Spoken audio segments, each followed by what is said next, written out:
Welcome, welcome, everybody, to another episode of Wigs for Wigs. I'm Joe Cook. Today I'm going to be joined once again by my usual co-host, Bill Venezia, and we also have a special guest returning to the show for his second time today, and that is Judge Edward DeFazio. Judge DeFazio is a Jersey City native with over 40 years of experience in public service. He received his Bachelor of Arts degree from Fordham University and his Juris Doctorate from Seton Hall University Law School. He began his career as an assistant Hudson County prosecutor and rose through the ranks to become homicide unit chief. He then served as chief judge of the Jersey City Municipal Court before returning to the prosecutor's office. A decade later, he was appointed to New Jersey Superior Court as a judge. He left the bench in 2002 to serve as Hudson County prosecutor for 2 more 5-year terms. In 2012, Judge DeFazio was appointed again to the Superior Court bench, where he served for 7 years before entering private practice at the law firm of Bruno and Ferraro. He is licensed to practice law in New Jersey, New York, and before the United States Supreme Court. Judge DeFazio in 2006 was named Lawyer of the Year by the New Jersey Commission on Professionalism in the Law. There's nobody really more qualified to come on, certainly that we are personally acquainted with, to come on and speak with Bill and I about some of the legal issues currently facing Donald Trump as we look ahead about a year out from next year's presidential election. So we're going to pause now for a quick break, a quick ad, and we'll be back in a moment with Bill Venezia and Judge Edward DeFazio. Stick around.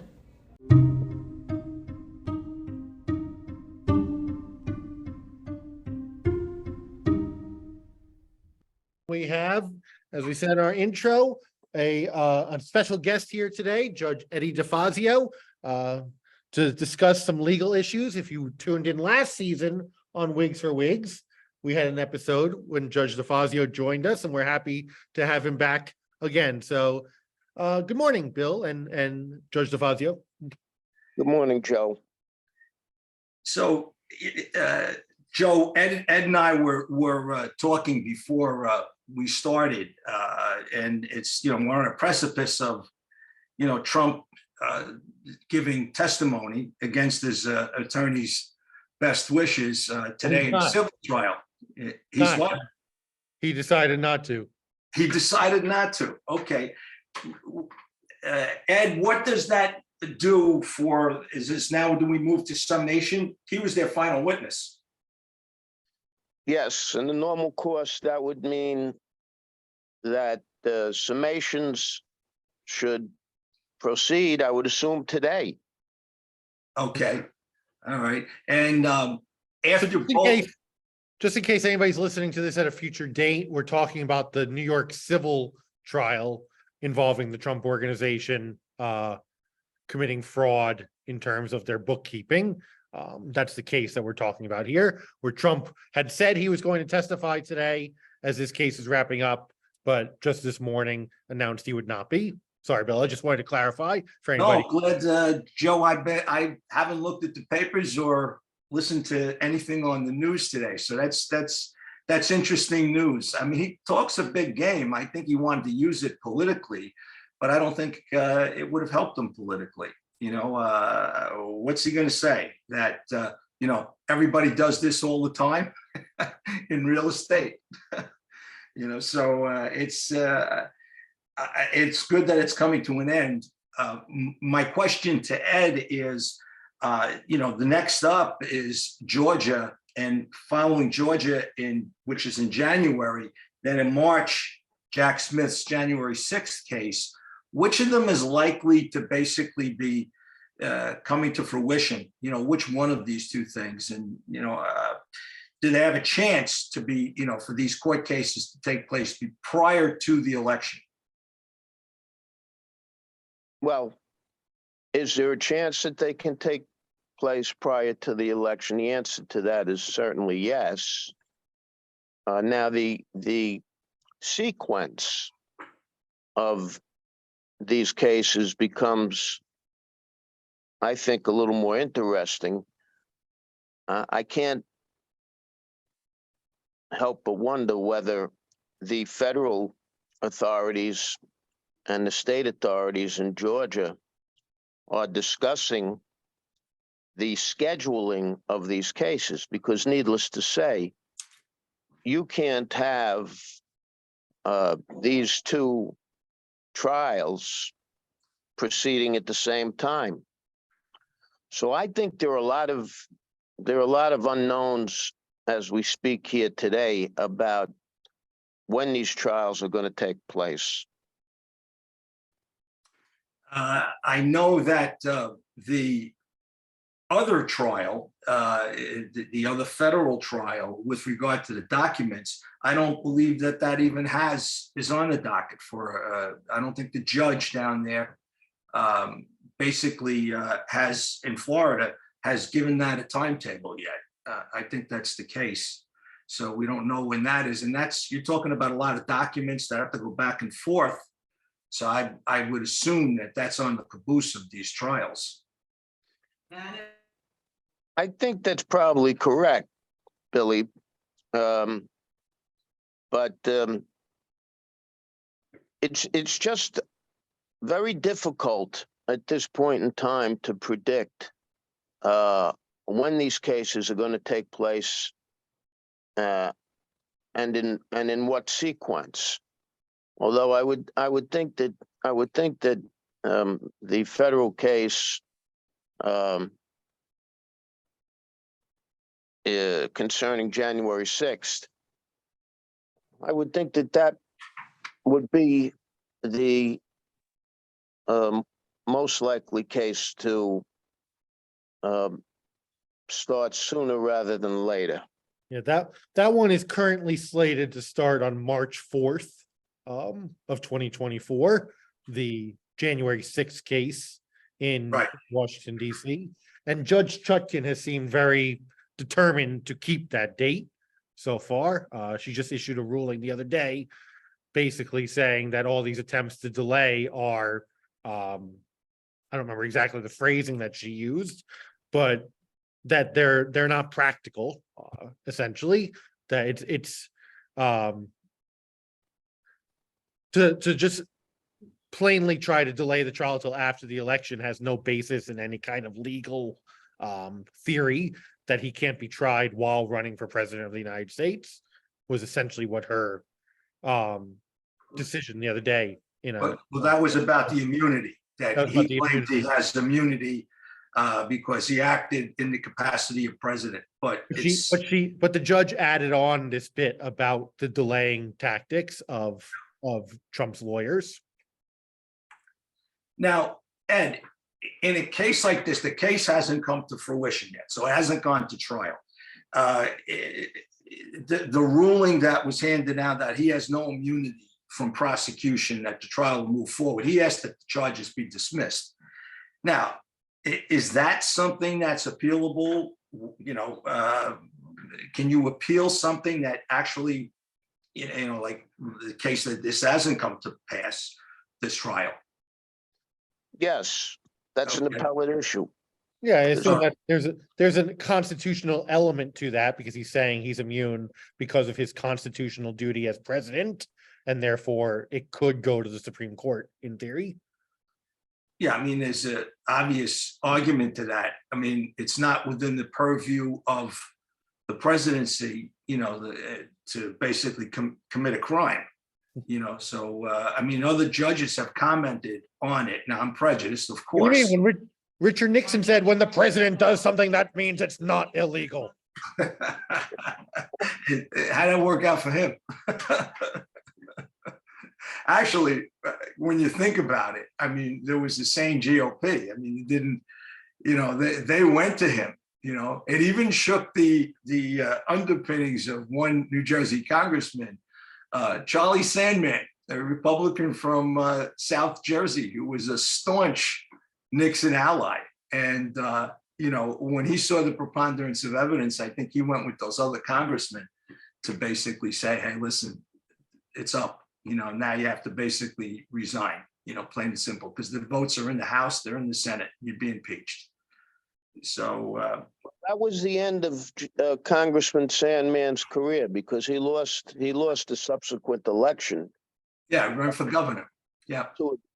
no, when he ran for Congress. He actually lost the next congressional election to a Democrat in what was considered a Republican district. But we digress. That's actually ancient history at this point. It is ancient history, but isn't it amazing that, Watergate gets brought up, and Watergate, at the time, it seemed cataclysmic to me anyway. But it was basically does not have the implication that a second Trump presidency would have with regard to all the comments that he's made, in the media. And I just want to bring up one thing political.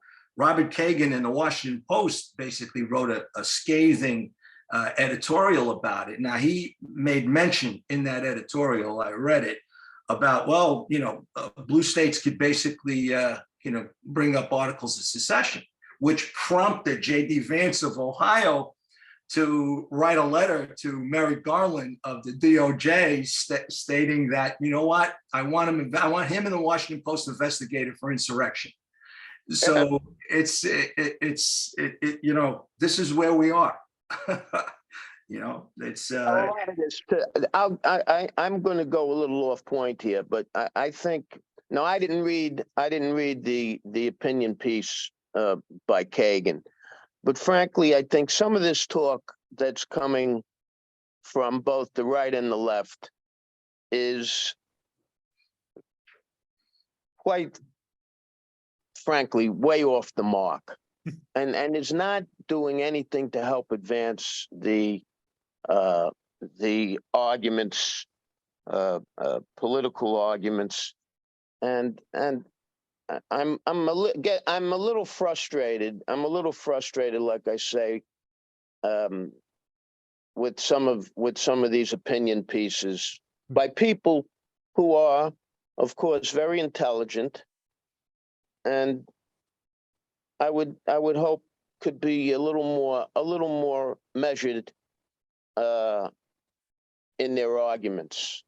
But that's just a little commentary from me. But going back to what we were speaking about, Yeah. the issue about the trial, the January 6th trial, and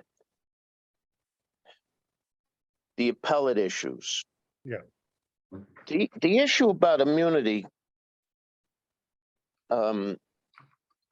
is something that is going to be ultimately litigated to the Supreme Court, as Joe said. And Do you the think the Supreme question Court is, would take up that question? I think they would. I think they would. Although, I'm not sure. And of course, before it would get to the Supreme Court, it would go to the Court of Appeals. And now the question would be, is that an interlocutory appeal, meaning will the appellate courts take up that issue prior to the trial, or will it be an appeal that would be held in abeyance dependent on the ultimate outcome of the trial? Now, if the appellate court decides to take that issue as an interlocutory matter, needless to say, the case is going to be delayed for a substantial period of time. Yeah. And we don't know what's going to happen as far as that goes. So that there would be no emergent relief with that, and it would be not necessarily fast tracked. And the arguments could be made that it's in the purient interest of the public to have the issue litigated before the election, before I agree. Democracy. Yeah.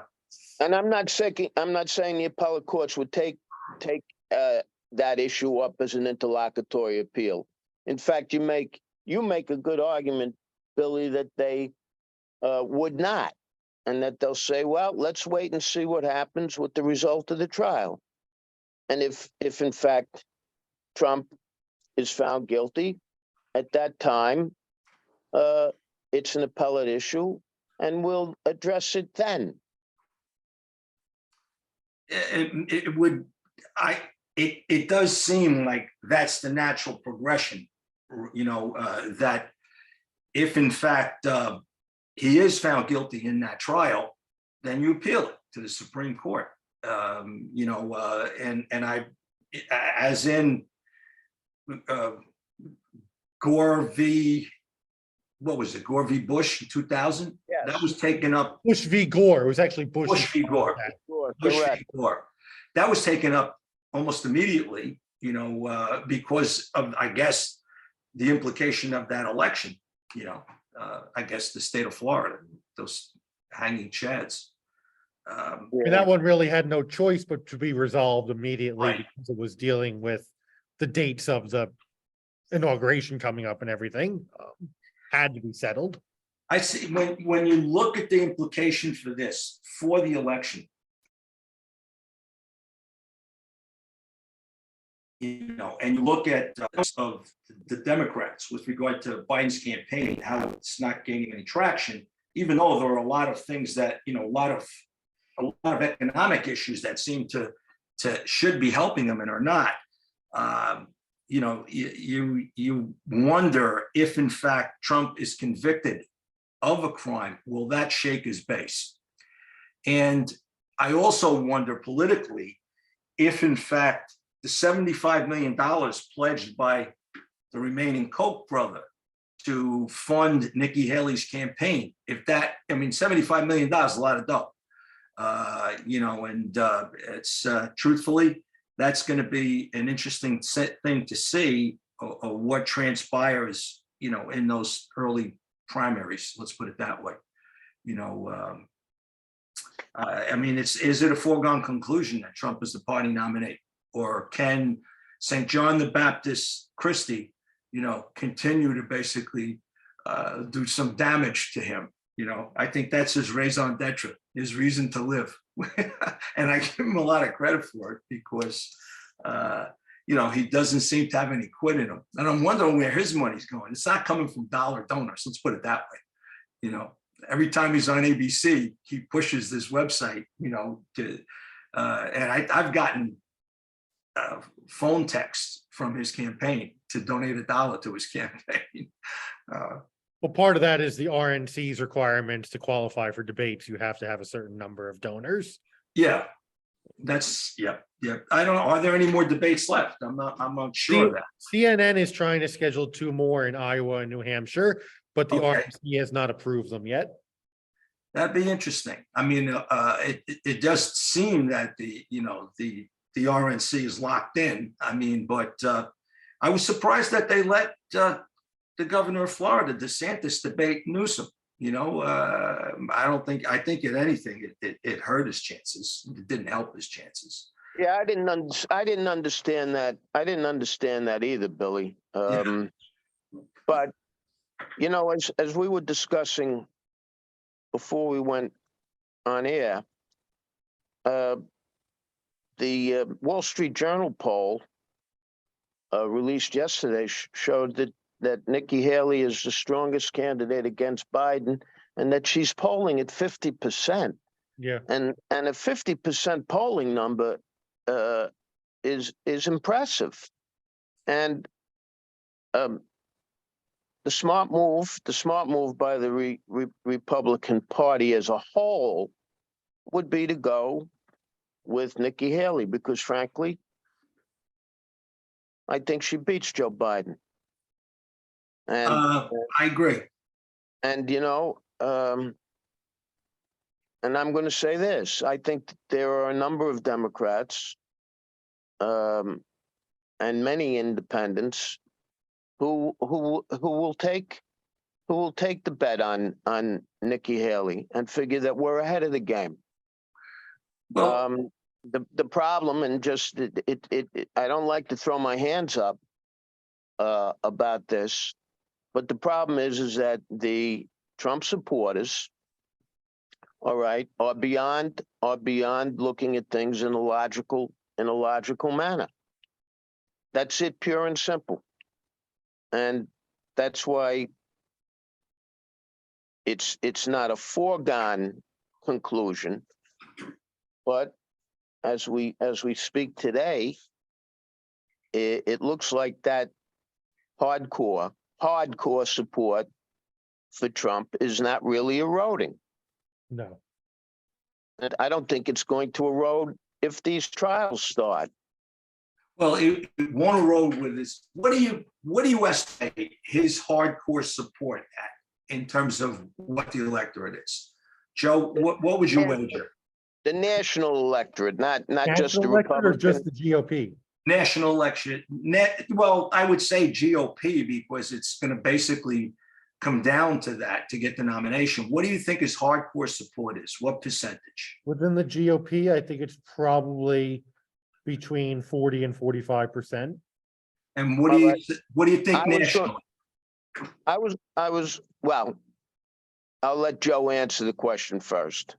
Nationally, I mean, in a Trump Biden election vacuum,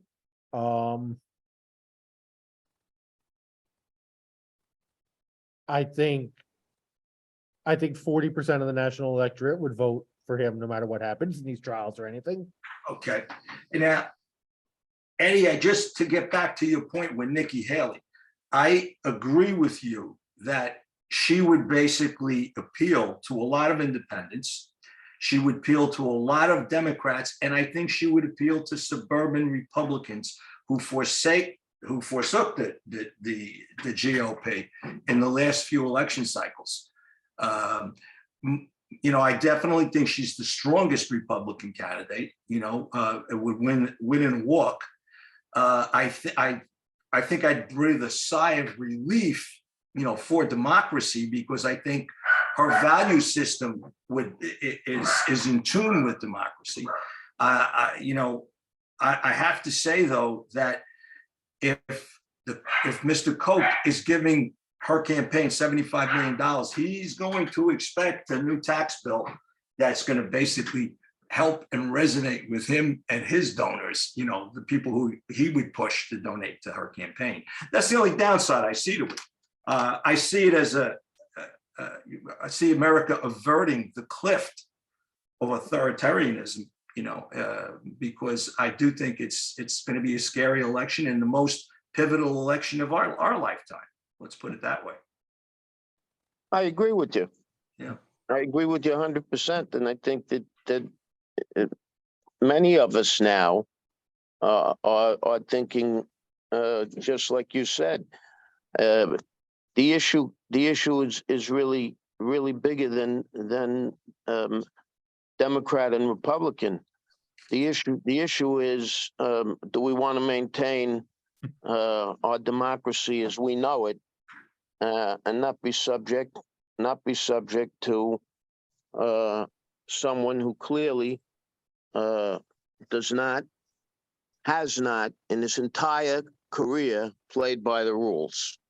Well, who would have thought that the person whose university was shut down as a fraud and whose charity was shut down as a fraud might possibly be fraudulent in their business too? It's mind-blowing. It's extraordinary how a lot of these things, as is typical in our country, are forgotten. Because frankly, you brought up that about Trump University, and no one talks about it. No one talks about his foundation also. correct, the charitable correct, and it doesn't any sort of play. But I'm sorry to say that with these hardcore Trump supporters. And really, I think the Democrats should stop using the term MAGA, by the way. That's not helping either, I don't think. These hardcore Trump supporters are not going to be persuaded to go somewhere else. I just see ominous signs on the periphery, and one is that, I read this morning that Elon Musk has let Alex Jones back on X, former Twitter. I mean, this is 2 weeks after his retweeting all those anti-Semitic things. I mean, he went to Israel to try and clear up any misconception that he was anti-Semitic, which went over like a lead balloon, I'm sure. He didn't go to see Netanyahu. He went to see the president of Israel, who doesn't have that kind of clout that Netanyahu has. It's scary stuff. I mean, Alex Jones. I mean, and the fantasies that he spun, that these people believe in. I mean, it's the end of truth as we know it. Elon Musk is an egocentric nut. Yeah. And has got a tremendous amount of play in the mainstream media, which frankly is mostly undeserved. And this has been going on for a substantial period of time now. And I really don't know what the answer to that is. But I've always been amazed that Elon Musk has gotten the publicity and notoriety on a daily basis that he's been getting. But that's me. No, Eddie, I think that he's a very powerful man. He had a business model with Tesla that's worked out. But truthfully, I believe what he's doing with X, or former Twitter, is going to run it into the ground. I mean, that'll cease to be an entity. I don't even think you have Trump on it. I mean, Trump just uses his own platform. He hasn't posted anything on it, even since Musk basically said he would allow him back on, Right. So I guess, but that's the jealousy among billionaires or faux billionaires. Well, that's a very good point, Billy. You're right. It seems to be a pissing match between the two of them. But one is an actual billionaire, and the other one, that remains in doubt. Well, the other one is about to lose a lot of money in the New York civil case.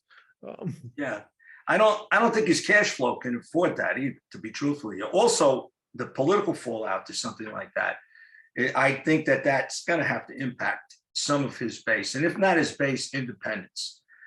So it remains to be seen. I'm really hoping, I mean, I know we were planning to discuss mostly legal issues when we're discussing political ones, which of course is. But they're intertwined. Interconnected and intertwined. Yeah. But I'm really hoping, honestly, looking at some of these polls, a poll just came out that Trump is ahead of Biden in Georgia and Michigan, which of course would be devastating to Biden if that were the way that were to go on election day.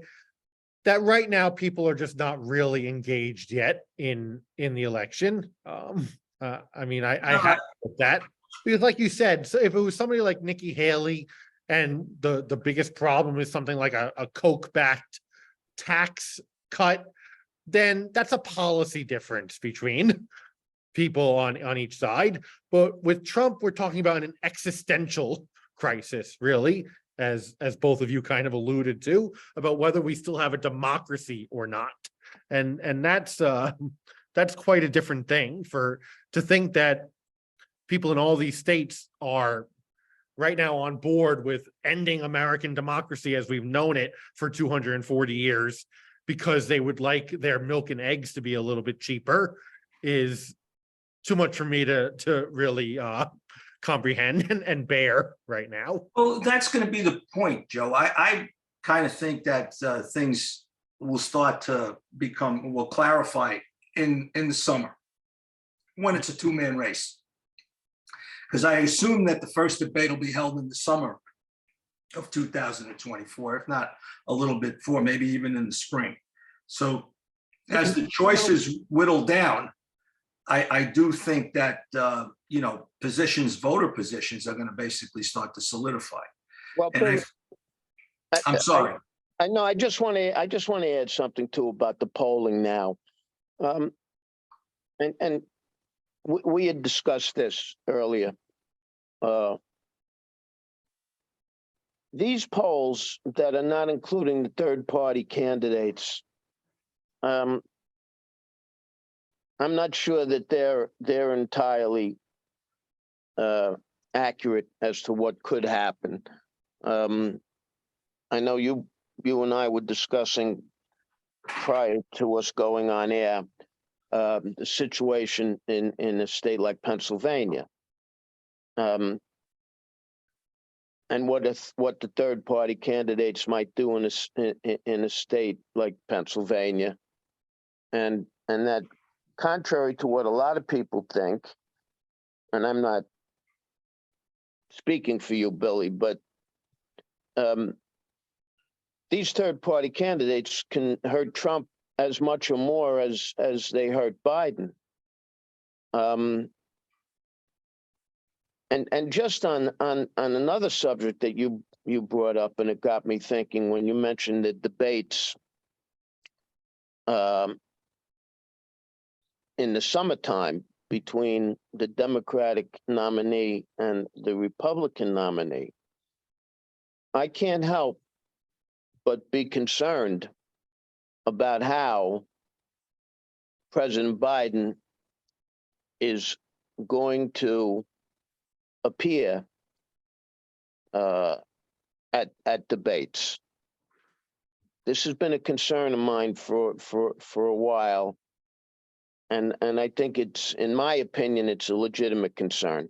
I think it's a legitimate concern.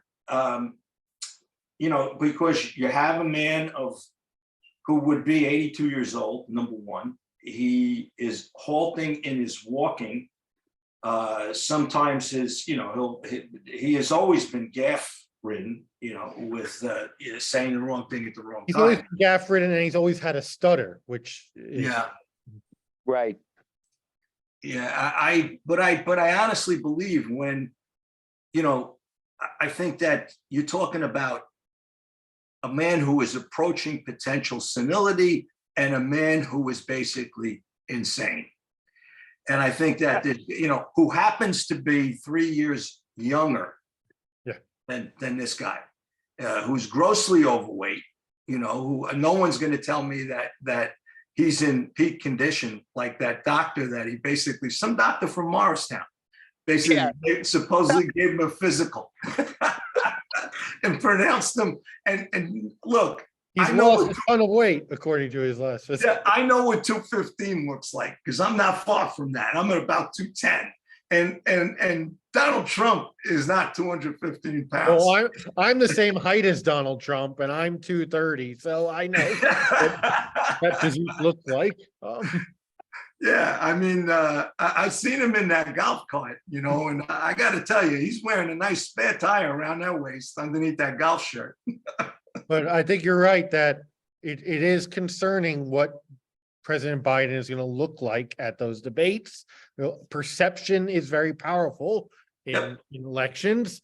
We talked even last time we spoke, Bill, about the economy is getting better, but the perception is still that it's in bad shape. And recent polls back that up, that people don't feel that the economy is doing much better than it was a few months ago. I mean, perception matters significantly, and Joe Biden is not going to look good on a debate stage come the summer, I don't think. These are some of the numbers with regard to what the Biden campaign is not gaining traction on. You have unemployment after that jobs thing came out at 3.7%, which is historically low. Yeah. They created 14 million jobs since he's been president, which is the sum total of all the last three Republican presidencies. They basically didn't do anything near that effect. He had a headwind that basically was killing the economy with regard to supply chain and the recovery from COVID. You have basically inflation down to 3.6%. You have infrastructure jobs all over the place, much to the chagrin of commuters like myself, but that money's being well spent on good jobs. You have you have income up 4.7%, which is outpacing inflation right now. And I saw gas, I bought gas yesterday for $2.93 a gallon in Union But County. it was right by me also up in Bergen Yeah. County. I mean, and it is going, you know, it's interesting. It's going down in spite of OPEC still cutting back. And it's going down because the administration put an emphasis on clean energy, but yet it's a double-edged sword. They've also done more drilling than Trump did. And Trump said he's going to drill, drill, drill. I mean, I can see why the left is not as pleased with the Biden administration, and especially too with Israel. But you know, these things are all boding well because they're tabletop issues, you know, and but do they matter? Do facts matter? You know, and you're right. Marshall McLuhan was right. The media is the message. You know, why did John F. Kennedy beat Richard Nixon? Because he was more telegenic. I mean, that was a toss-up. And a little shenanigans in Chicago and West Virginia. Yeah, which one was harder? Kennedy stealing Illinois in 1960 or Bush stealing Florida in 2000? You know, I just had a great conversation with a very dear friend of mine who looks at the world from the ins and the outs. And that's what politics is all about. It doesn't matter the label, Republican or Democrat.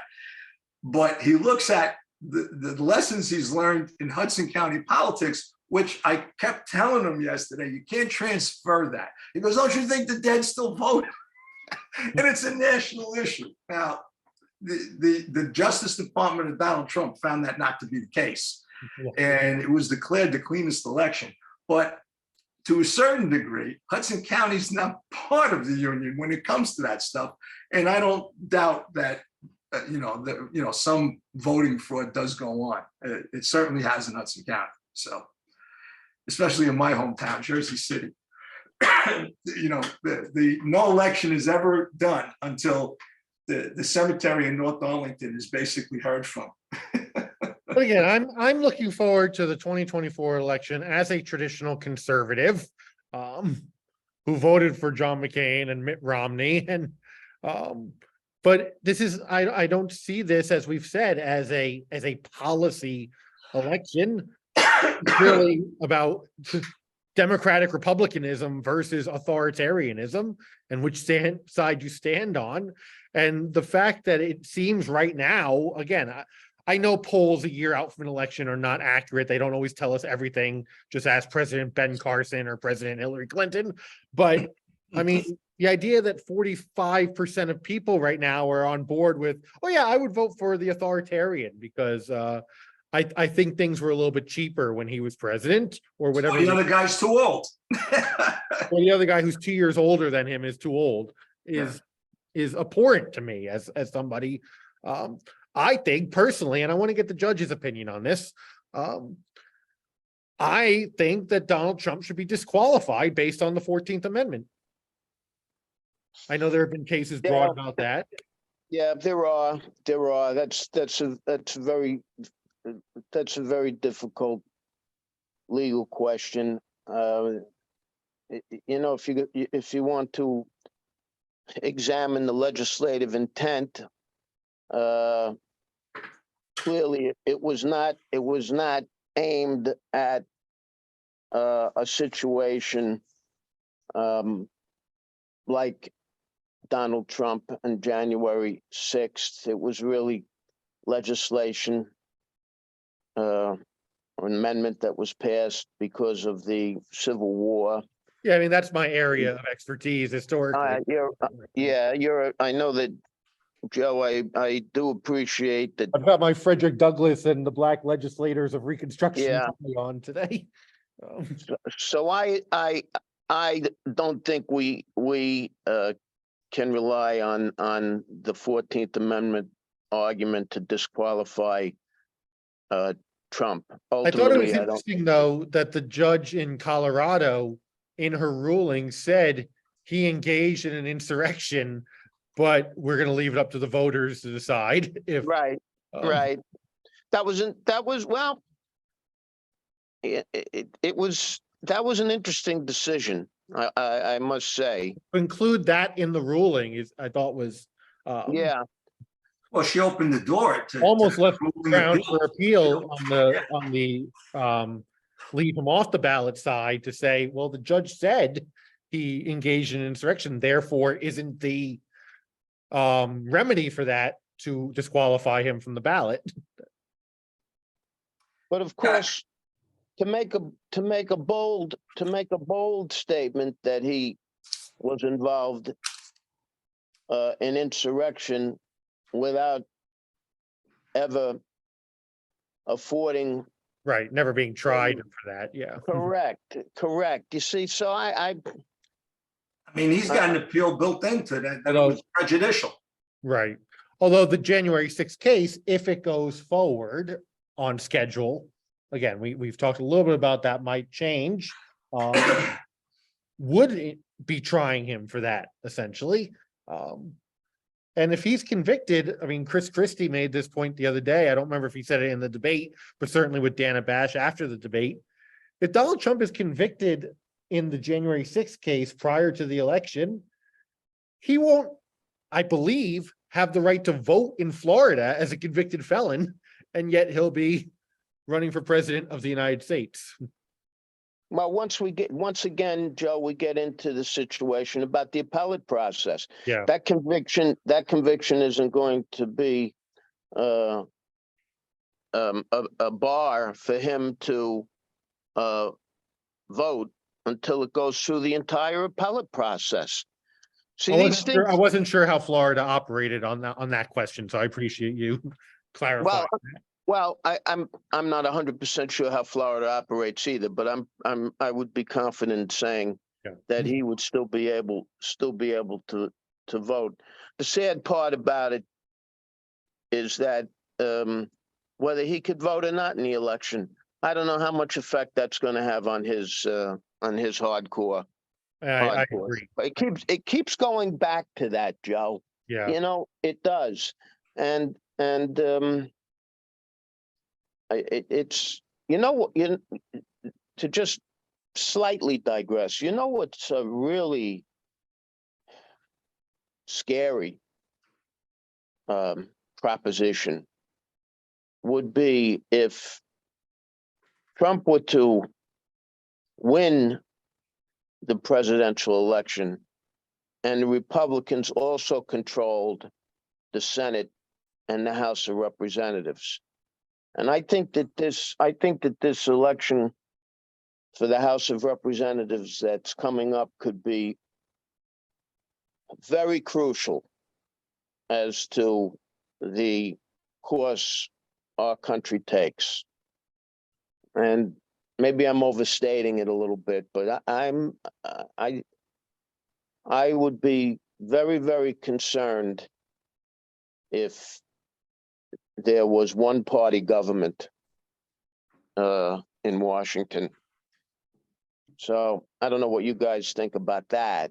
I would say, from a historical point of view, I can only think of one House election as significant, and that was the 1862 House election, when Abraham Lincoln had just issued the preliminary Emancipation Proclamation, and the question was really whether the Union would continue the Union war effort, or if the Democrats would take control of the House and force some kind of concessions to the South in order to end the war, when Robert E. Lee was doing well on the battlefield in 1862.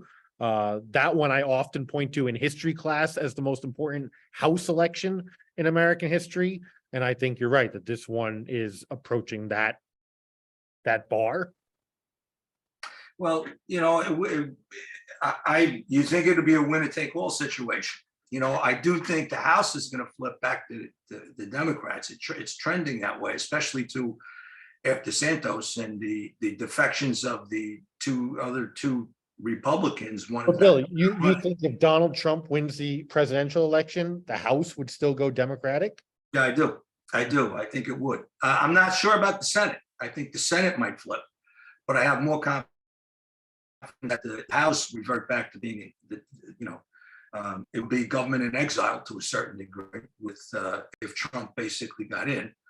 But that's my prediction, and that's a long way out. But I think that the House went to the Republicans primarily because of those 5 races in New York that were traditionally Democratic, and I'm not so sure they're going to vote that Republican coming up. I was gratified to see that Tom Suozzi came to his senses and is basically going to run for his old seat again. Had he run, and he did an honorable thing. He wanted to be governor, so he didn't want to basically sit in that seat and run for governor. And governor didn't work out, but he's back in the race, and I think he's a very viable and strong candidate, to win that seat. I think this whole talk about impeaching the impeachment inquiry for the Republicans is going to backfire on them. I do think that if you look at most of impeachment talk, it only increased the popularity of the other party. And I think that a lot of Democrats are going to be feigning indignation when privately they're ecstatic that this is going to take place, because it just shows you that the Republicans can't go, especially in the Congress, and they feel like this is an important issue. And I think it's going to backfire on them. That's why I'm staking some of that prediction of the Congress going back to the Democrats, even if, God forbid, Trump won. Can we talk about something that we all have a stake in this evening? Ed is an ardent Giant fan. I'm a Green Bay Packer fan. And Joe, I'm sorry. I'm sorry. And that was shocking yesterday that the Bears beat your Detroit Lions. It wasn't shocking to me. We've played against mobile quarterbacks all year. Well, it's Ed, what do you think about tonight? I think the Green Bay is a 6.5-point favorite. I'm a little worried about that because it's here. I think honestly the Giants have a chance in the game tonight. I agree. I think they have a chance, but I hate to say it as a Lions fan. Thought this was finally going to be a year for us to do something, but having lost yesterday with 4 games left, if the Packers do beat the Giants tonight, I would actually make the Packers the favorite to win the division, despite the fact they would be 2 games behind, because the Lions, the Cowboys remaining. We have the Broncos remaining, who are not a pushover this year. They're battling with the Chiefs for that division right now. And then we have 2 against the Vikings. So either we would have to win, we would have to sweep the Vikings, beating them twice in 3 weeks, or split with the Vikings and beat the Broncos, because we're not going to beat the Cowboys. Because if the Packers win out the rest of the year, the Packers have a pretty cakewalk schedule remaining after the Giants this week. They've got the Bucks, they've got the Charlotte Panthers. Panthers. The Packers have a realistic chance of winning out. They have the Bears and they have the Vikings. Yeah. They have the Bears the last game of the year. The Lions need to win 2 of their 4 remaining games. They're not going to win against the Cowboys in all likelihood, so they've got to win 2 out of 3 in that scenario to hold off the Packers. Here's my thinking. First of all, I'm playing with house money.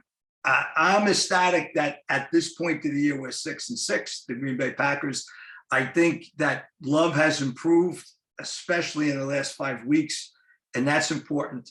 I said goodbye to a Hall of Fame quarterback that was phenomenal for the Green Bay Packers, but I think it was a little biblical justice 4 plays in that he wound up on the disabled list.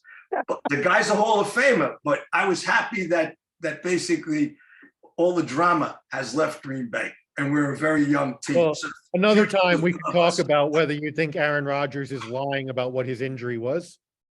Yeah, I probably. I don't think anybody. Just like he lied about his vaccination status. Oh, you mean that he was immunized? Because if not, why are we not celebrating this miracle cure for a torn Achilles tendon that he supposedly suffered? Well, that would have to mean that the Jets are complicit with this too. But I am all aboard happy about Tommy DeVito. because Tommy DeVito is the ultimate Mamoni. Do you know what a Mamoni is? No. It's an Italian male who lives with his parents. Oh yeah, Mama. Yeah. Something like a Mama Luca. He's Johnny Camerari from Moonstruck. Yeah, You know? Moonstruck. Great movie. Great movie. He Yeah. says, I don't even make my own bed. My mother makes it, and she makes my favorite meal, chicken parm. I have a good friend who coached him at Don Bosco. Says he's a wonderful kid, but his parents are crazy. No, I'm happy. I'm happy to see him playing for the Giants and doing well. I must say. Even if he doesn't challenge, who knows what the Giants quarterback's going to be next year. I like Daniel Jones personally, but if he doesn't, I think this DeVito kid is going to be around the NFL for about 15 years as a backup. He's going to make pretty damn good money too. So I think it's a great story, and I believe that, if I'm not betting against my team, but 6.5 points is a lot. The Packers don't beat teams up. I mean, they don't. They win close games. So I think those 6.5 points are pivotal. And yeah, could the Giants pull an upset? Absolutely. Shaquan could go nuts tonight. And by the way, if you want to discard him next year, I'd take him in Green Bay. I'll say this about the Jets also, and talk about quarterbacks and backups. They sat all year trying to find another quarterback because Wilson clearly wasn't the guy. And yeah, he played well this weekend, but it sure looks like Joe Flacco still has it, and they had him for years, and now he's going to be going to the playoffs probably with the Cleveland Browns. And Joe Benigno hates the guy because of what he did as a backup with the Jets. I mean, and by the way, Joe Benigno was the story in New York sports this week. I mean, what was Robert Saleh thinking, the head coach of the Jets, texting him or saying, this guy basically is semi-retired. I listen to him all the time. I like him. And he comes up with the biggest sports scoop that he's texting back and forth and playing golf with the Jets head coach, who I think put the nail. Maybe he didn't put the nail in his casket. Maybe Salah resurrects himself by winning out or something like that. And the other kid, that quarterback's playing for a job somewhere next year. I mean, if it's not with the Jets, he's going to sign with somebody. He's got some skills too. Yeah. I don't think he's poorly coached.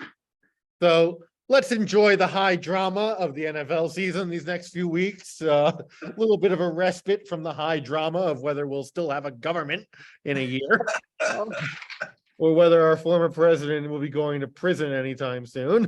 But thank you both for joining us. I have another class that's about to come in, but I appreciate all the listeners out there.